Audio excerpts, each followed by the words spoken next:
tiny spider. Ew, ew, ew, ew, ew. So today I just want to talk over a couple of things that I like and I dislike about the 2020 Jeep JL.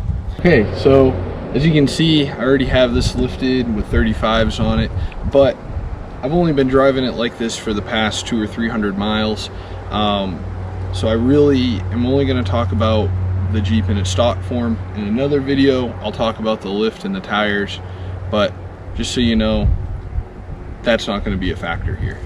So before I get into any complaints or any positives I have about this, the number one thing I want to address is all these people out here that are going to say any small imperfection about a Wrangler or a Jeep is just a Jeep thing. And that's kind of true, but the fact of the matter is more and more people are replacing their Tahoes, their Suburbans, their Explorers with these. And they're becoming more attractive to just people that want to use them as a daily driver. So I really am making this video for those kind of people. If you already have a Jeep, I mean, a lot of this stuff, it's going to be fine. You already know what you're getting into. But, you know, if you're coming from a Land Rover, obviously this is not the same animal. So if you're that person, or if you're just a curious person, this is the video for you. So in my Wrangler, it's very, very basic. I have the Willys Sport, the most basic model. I don't even have power windows or power locks, but obviously you can move up through the range. You can get power windows, power locks, leather, heated and cooled seats, everything you can imagine. These vehicles can go up to all the way to $60,000 vehicles when optioned appropriately. So, you know, I definitely get that people could mistake this for a luxury vehicle. And while I don't personally have experience with the up-model $60,000 version, at the end of the day, the suspension and mechanical systems in all of them are almost identical, with the exception of the Rubicon being available with locking differentials. But that won't change its handling and ride characteristics in any meaningful way.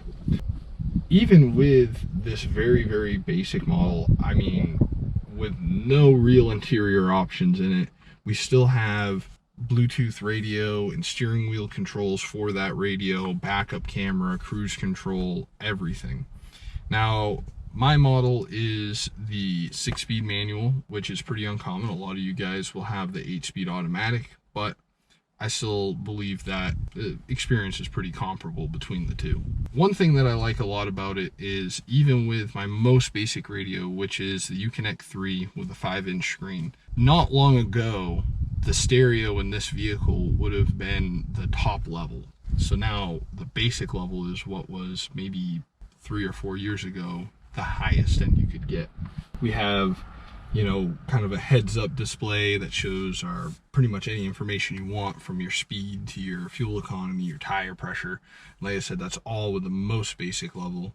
And as you move up, that gets better and better. There's pretty adequate storage in here, which, you know, I really like. It has a 2-part center console, plenty deep, 4 cup holders in it, only 4 seats, so 4 cup holders should be sufficient. Fit and finish on the interior is really good, considering I'm usually not a fan of Chrysler vehicles interiors, but they are really starting to step up. The materials are less plasticky. I mean, obviously, you know, every Jeep Wrangler has some plastic in it to lighten it up. But yeah, as far as interior and comfort, at least from a surface level, I believe it's very, very adequate. Now, the couple of things that are really not necessarily a quality issue, just an ergonomics thing, is the adjustments on the seats are really weird. To lean the seat back, there's literally a strap here on the side, and you pull the strap out, and that's what does the seat back position. Not terrible, but not super intuitive, and if you're driving down the road, it's really awkward to reach down here and try and pull this little strap to adjust your seat if you need to. Same thing with the lumbar support. The lumbar support is just in the total wrong position for anybody I could imagine's back, certainly my back, and I've heard complaints about this as well. Overall, the seats aren't the most comfortable thing in the world. Mind you, I have the cloth seats that may change with the leather, but I think most people have cloth in theirs. I mean, when I drive down the road, I see mostly Sport and Sport S Wranglers. It's rare that I see a Sahara. A couple of them are Rubicons, but mostly it's the Sport and the Sport S model, which this will apply to. Now, as far as operating the transmission, like I said, I know most of you will have the 8-speed automatic, but if you do end up with a 6-speed, which you can't even buy at the moment that this is being filmed, the transmission is really smooth. It's an ASIN transmission, which is a very heavy-duty transmission. I have no worries about this transmission. It's available in a lot of heavier vehicles than this and has a great track record. Clutch pedal is super light, which is great. I almost feel like an in-between an automatic and a manual just because of how easy it is to drive. Now, one thing about it though is first gear in this transmission is super low. I believe the first gear ratio in this is like a 5:13 to 1. And then when you go to second gear, it's like half that, like it's 2 to 1 or 2 and change to 1, which is kind of a weird shift from 1 to 2. But then the rest of the way through the gears is totally fine. Now, what really throws you off is how big of a difference there is from first gear to reverse. So you get used to taking off from a stop in first gear with that really low ratio and that kind of clutch pedal movement. When you put it into reverse, reverse is closer to being second gear than it is first gear. So even to this day, I find myself, after almost 3,000 miles driving this, I still find myself stalling it out in reverse because it's such a tall reverse gear. I don't know why that is. I mean, I've been in other vehicles where the reverse gear is a little bit taller. This one is the biggest difference that I've ever experienced. I believe it has to do with taking and sending that power in reverse. You have to add another gear, which raises the ratio a little bit. But yeah, that's really steep, and that takes a lot of getting used to. One thing you can do to help with this whole thing is you can disable your hill start assist, which essentially holds your brakes for you when you're on an incline, so that way the vehicle won't roll back. The problem is it doesn't release the brakes quite fast enough, causing you to stall sometimes. So I've disabled that. It's useful if you're not super comfortable driving manual, but it's still not going to keep you from rolling back really that much. The other thing that a lot of people are, split up on here is the automatic start-stop feature. So essentially the way it works is, in the manual version, whenever you are in neutral without your foot on the clutch and you come from whatever, some type of speed to a stop, basically at a stoplight, it'll shut the engine off automatically. Then as soon as you push your foot onto the clutch, even if you're still in neutral, it'll start the engine back up. So it's pretty seamless, and I kind of like it because it does help you save on gas. But I have some worries about the wear and tear on the engine and the starter. Allegedly they've engineered this to be able to do this, and I have some faith in that. I have not permanently disabled my auto start stop, but one thing I will say, as far as like a comfort standpoint, when the engine is off, you have to remember you get no AC. It'll still blow the fan through the dash, but the AC does not pump refrigerant through it without the engine running. So your AC is just gonna blow ambient, and same thing with the heat. It'll basically cool your heater core to ambient temperature, and then you'll have no heat. Now, the vehicle is smart enough to know that, so sometimes you'll be sitting at a stoplight for a while. If you have your AC blowing, it'll shut off for a little while, and then it'll turn the engine back on and allow that refrigerant to pump through to make it so that your AC cools back off. But still, it definitely gets a little bit warm while you're waiting. The other thing, kind of going back to the gear ratios in the transmission, and I'm sorry to everybody if I'm getting a little bit technical here, but the gear ratios in the axles are really, I don't know why they do this. I guess they want to try and keep the fuel mileage really good, but man, it's just not my favorite thing in the world. So they put 3:45 to 1 ratios in the axles of these Jeeps.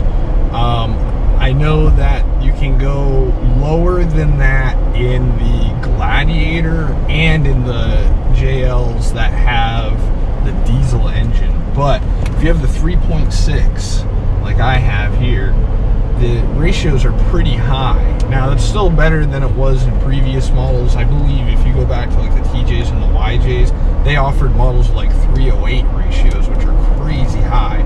But the 345 is really just too high.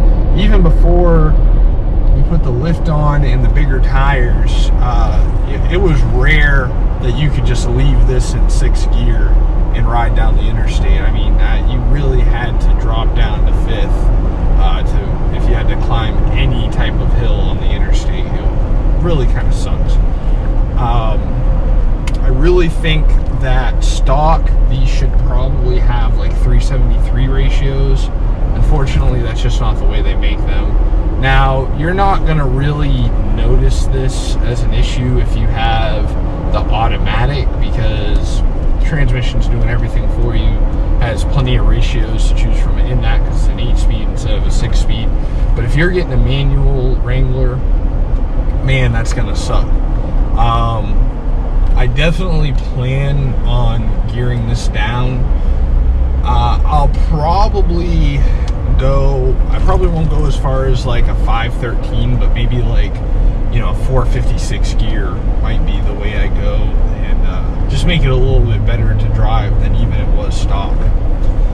And now that I'm driving it, just as another thing that I'm thinking of here, the steering. Like I said, before we did anything to this, I was not, and still am not, pleased with the steering in this. And keep in mind, I'm not expecting that much out of it. I mean, I've owned copious amounts of Jeeps. I mean, you know, I've had, this is now the 3rd Wrangler that I've driven extensively. Had Cherokees, Grand Cherokees, all of that, so I'm pretty familiar with the way that Jeeps drive, and I just would expect better out of a brand new vehicle, and I don't care what it is. This is not really that acceptable. The amount of chasing you have to do in the steering of this, man. And people want to say, oh, it's just a Jeep thing, just like I said at the beginning.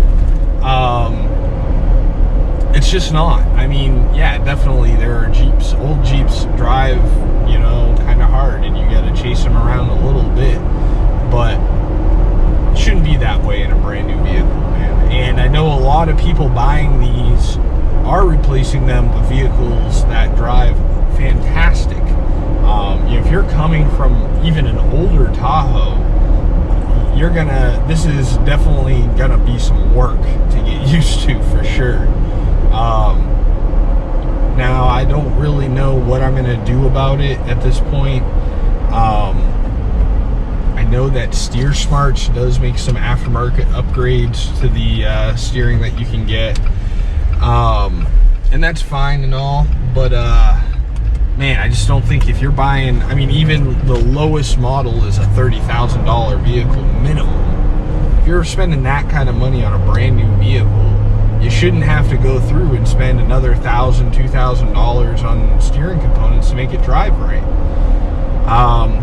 Plus, I've heard horror stories about faulty welds on the axles. It's pretty ridiculous. And just be mindful, if you are serious about getting either this or a Gladiator, that's going to be an issue you're going to have to either live with or pay to get rid of. There's no amount of warranty claims you can do to mitigate this. So just another thing to keep in the back of your mind when you're thinking about buying one of these vehicles. On a positive note, especially an upgrade over previous model Jeeps, the top is really, really good. They've really done a lot to fix the issues with the soft tops on these things. They now have like gas shocks to help you flip it up and bring it down, and they're on tracks.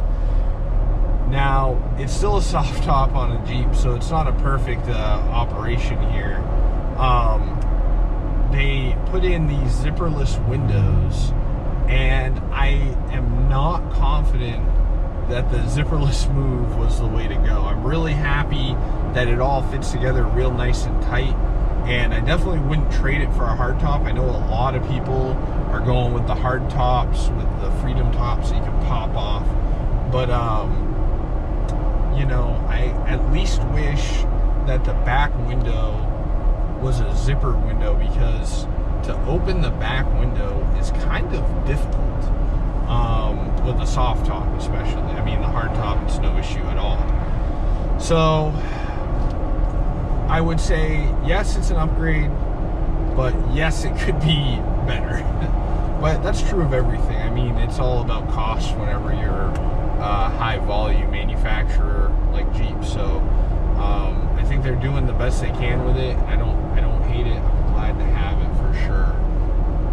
One thing though, I don't know why, but you are not supposed to run the JL top with it not all the way down, and I haven't heard any good reason why. You definitely can make it go halfway, but just for whatever reason, there's warnings on the top saying don't do that. And I guess I could probably look in the owner's manual, but I've seen plenty of people riding around town with JLs with a half back, and I haven't heard any horror stories about what would happen if you did it. I drove it like that for a couple of miles. I ended up putting it back up just because it wasn't quite warm enough at the time to continue riding down the road that way. But if anybody knows why you can't have it half back when on the JK you could, I'd be very interested to hear that. And as far as like wind noise from the top, I think it's totally tolerable. No worse than any other convertible soft top vehicle I've ever been in. It's not the quietest thing in the world, especially when you're riding down the highway at 65, 70 miles an hour, but it doesn't completely kill you.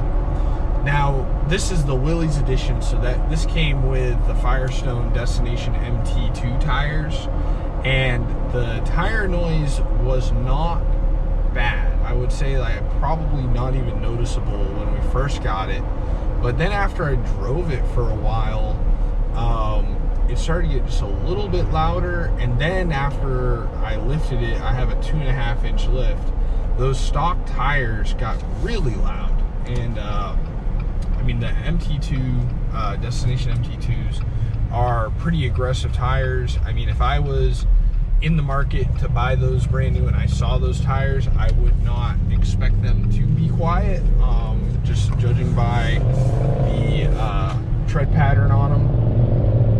And now I've upgraded beyond those to a set of Toyo tires that are almost identical in tread pattern to the Firestones, but I would say that these tires, aside from their size, I think that they're a much better tire than the Firestones are. But they are definitely louder. I don't know if you can hear it through the camera or not. One of the most important topics is fuel economy, mileage. When I first took this, and before I put the lift and the bigger tires on, I was able to reliably average between 23 and 21 miles to the gallon, 21 and 23 miles to the gallon, which I don't think is bad. If you figure the size of the vehicle, four-wheel drive, it's a Jeep, compare that to a TJ, which you're going to get, you know, if you're stock, you're going to be really lucky to get anything over 16. You know, that's quite a major improvement. Now that I have the bigger tires and the lift, I don't have the trip computer adjusted for the bigger tire size, but just the lift alone did not actually hurt the fuel economy at all. The bigger tires, I'm sure, I'm showing that I'm getting roughly 19 depending on where I drive, but keep in mind the speedometer is off, and I think if I adjusted it, I probably am getting closer to 20, maybe just a hair over 20. So to go to such a bigger tire, you know, a 35, you know, go from like a 32 that was like maybe 8-9 inches wide to a 35 that's 12.5 inches wide, to only lose maybe a mile to the gallon roughly is pretty acceptable to me. Now I don't know what the automatics get. I do know that they are definitely less fuel efficient than the 6-speed manual, because you have a lot of parasitic losses in an automatic. I've heard people with the 4-cylinder turbo motor are getting like low 19s because that's only available as an automatic, which to me would really suck. You know, you're spending, you know, $3,000 more between that engine and the automatic transmission. It would really suck to do all that and then still only get like low 19s. But compared to the 3.6 with an automatic, I'm sure it's a little bit better. And that little 4-cylinder has that electric assist thing going on, so it has really good low-end torque from that electric motor. So that's something to keep in mind. And obviously the diesel is like a whole other animal. I actually have heard, and I don't know if this is true, and I'd love to know what people's experiences are, that the diesel doesn't actually get that good of fuel mileage compared to the V6, just the regular gas V6.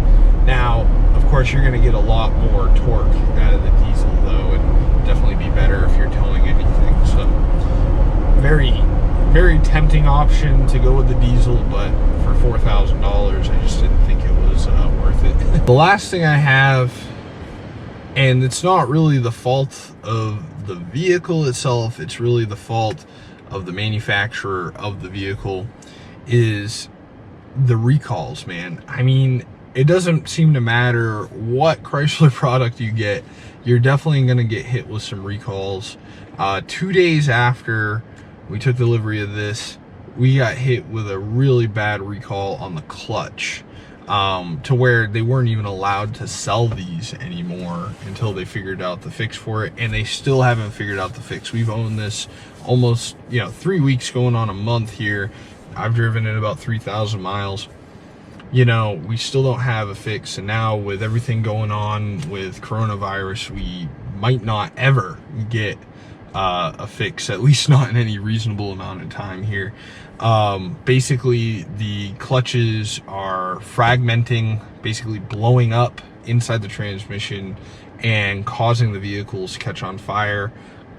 It's not uncommon for these things to catch on fire. There's hundreds and hundreds of cases that you can look up and find online where these clutches have blown up and burnt the vehicle down. That really sucks. You know, maybe I can get into more detail about that if anybody's interested, but at this point, this vehicle is under recall. You can't buy a 6-speed Wrangler Gladiator right now because they haven't figured out a fix for this recall. And I've heard of other ones, such as the tiny spider. Ew, ew, ew, ew, ew. You don't like it? No, fuck no. Get it away. Out the... Ew, no. Oh, it's gone forever. No, I'm still looking at it. Oh, God. Where is it? I've heard of other recalls, such as faulty welds on the front axle, and crazy things like that. So keep in mind, you might have to deal with a little bit of runaround with recalls on these things, but they do eventually get them fixed, allegedly. We'll see what happens. I'll have to come back. It is quite a story. I'll link down in the description the full story of everything I've been through. I have it written out on the JL Wrangler forums if you care to read that. So yeah, thanks for watching. If you like this video, give it a thumbs up. If you have any specific questions about this vehicle, you can feel free to leave them in the comment section down below. And if you want to see more videos about what we do with this, what we have done with this, you can subscribe for more. Next, I will probably do a video about the various upgrades that I've done so far, and that'll be kind of an ongoing thing. So I'll catch everybody in the next one.